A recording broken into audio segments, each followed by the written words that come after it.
According to a recent study by Apartment List, year-over-year rents in the US have increased by nearly 18%. That is a staggering increase. And I want to take a moment to go over the general trend of rents increasing and how it has happened, as well as what it implies for real estate as an investment vehicle. And here's the chart of national median rents. So this is nominal rents, and it shows how much they've increased over the past few years. And we can see that rents were relatively flat from 2017 all the way through 2020. In fact, even declined a little bit in 2020. Then we just saw this massive increase throughout this past year. The dashed line here is what the approximate trend was if it was going to continue what rents had historically done over the past decade or so, usually something in the ballpark of around 2 to 3% increases per year, which really is in line with what inflation has been over the past decade or so. And one thing I think is pretty interesting that I already mentioned, and that's that 2020 saw an actual decrease in national median rents, which might be contrary to what you might have thought given all the money printing that we saw in 2020 and the general inflation that has been measured since then. And a lot of programs were launched in 2020, some of which have ended, some of which are starting to fund in 2021 and are directly affecting the rental market. But one of those programs that has largely ended is the eviction moratorium that we saw. But many of these programs that stopped landlords from evicting people in many cases have stopped. But if the eviction moratorium was the only policy that was enacted in 2020, you didn't have anything else, you'd probably expect rents to increase in many cases because the supply of rental units would be artificially restricted since landlords can't get non-paying tenants out of the units, and that cost would get spread onto any new tenants coming into actually vacated units or to the existing renters who now have to make up the cost of a landlord having effectively a vacant unit that they can't actually rent out. I don't think that fact alone explains the decrease in 2020 rents. Instead, I think we have to focus on a couple other programs that were enacted. For one, the foreclosure moratoriums that allowed landlords to not be foreclosed on in many cases, depending on the type of loan they had. This really affected a lot of smaller landlords in particular, but also the very large amount of mortgage forbearance that allowed landlords in many cases to not actually have to pay their mortgage for a very long period of time, in some cases over a year. So even if landlord costs might have been increased by the eviction moratoriums and the inability to get non-paying tenants out of units and put paying tenants in, you've also had the costs offset in many cases by forbearance and also the lack of threat with foreclosures due to the foreclosure moratoriums. Also at the same time, both landlords and tenants were promised a lot of rental assistance that was going to be coming in the near future through federal and state programs. And while the rollout was pretty slow in 2020 to get many of these rental assistance programs off the ground, we're seeing a lot more of that money being paid out in 2021. Now, this is the month-over-month growth rate in national rents,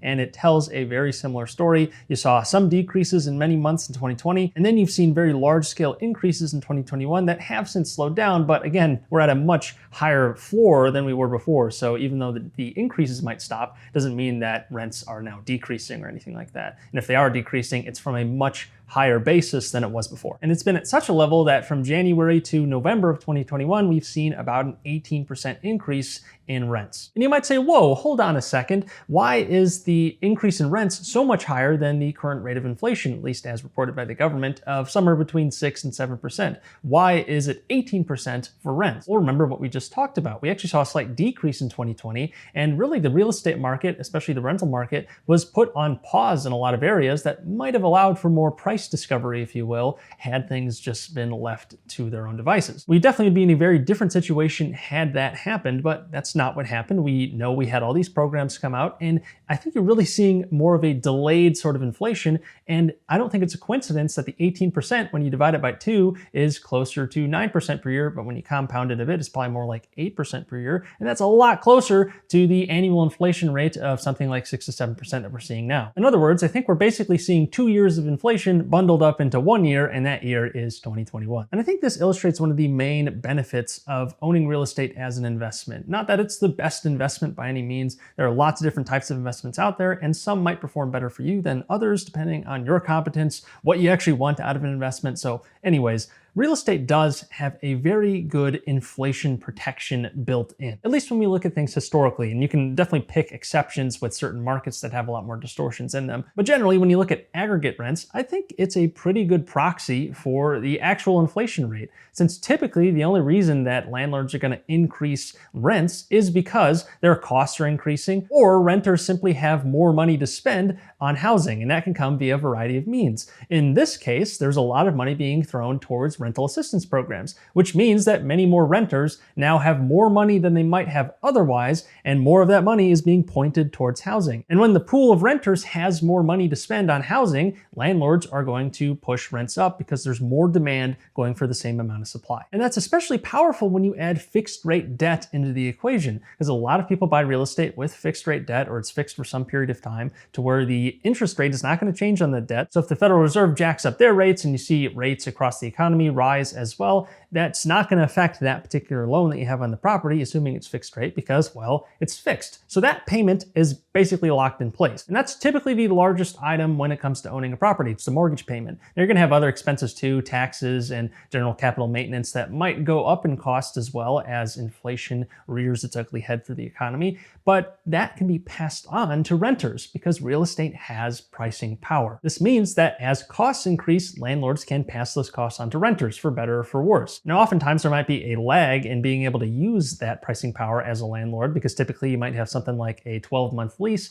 which means that you can't change the rent price for those 12 months. But if all of a sudden you see the cost of pretty much everything rise by, say, 5%, and wages follow at about 4 or 5% too, so no one's really any better off, except for people who have fixed rate debt, because that is fixed. So everything else is rising in cost, which means you can pass on those costs to tenants. Meanwhile, your debt remains the same, and you have inflation-induced debt destruction, which is one of the major benefits of having fixed rate debt in the first place. It's another illustration of how inflation really is a form of wealth transfer, and it's very hard to see in many cases, but it's happening pretty much all the time, or at least it has been for the past few decades in the US. People with fixed rate debt and assets that go up with inflation will benefit at the expense of those who don't have those assets and who don't have that kind of fixed rate debt that would be destroyed by the general increase in prices. And if you don't have pricing power, you're going to really feel the wrath of inflation in a very negative way. You could really apply this to companies as well if you're investing in stocks that have pricing power, but real estate just remains a very strong example of this inflation protection that's built in, assuming you can raise rents, because there are jurisdictions that have things like rent control, which really throw a wrench into this sort of strategy,